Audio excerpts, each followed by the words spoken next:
এটাকে আটকে আছে অনেক দিন যাবৎ এবং 20,000 কেস ক্লিয়ার্ড হয়েছে রোম থেকে।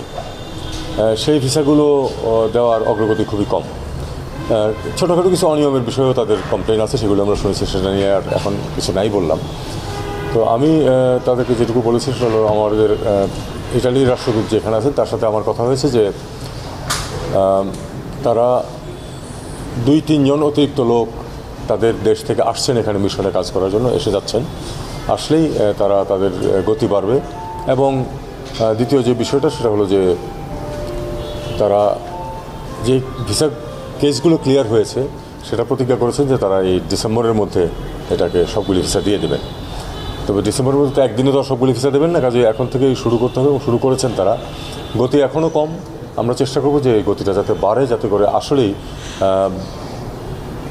20,000 ভিসার বা তার কাছাকাছি অন্তত যেন এই বছরের শেষ নাগাদ ইস্যু হয়ে যায়। বাকিগুলো আর একটু সময় লাগবে। এটা আবার যারা ভিসা প্রার্থী যারা, তারাও সেটা জানেন এবং তারা সেটা মেনেও নিয়েছেন, কিন্তু তারা বলছেন যে অগ্রগতি হলে আমরা আশা করতাম যে পরবর্তী 3 মাস 6 মাসে আমাদের এটা শেষ হবে।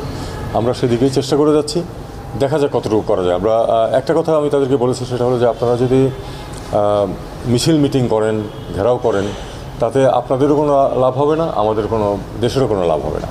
কারণ যদি তারা ভয় পায় তাহলে বরং আরও লোকজন হয়তো চলে যাবে, সেক্ষেত্রে দেখা যাবে যে আপনাদের ভিসা ইস্যু হচ্ছেই না।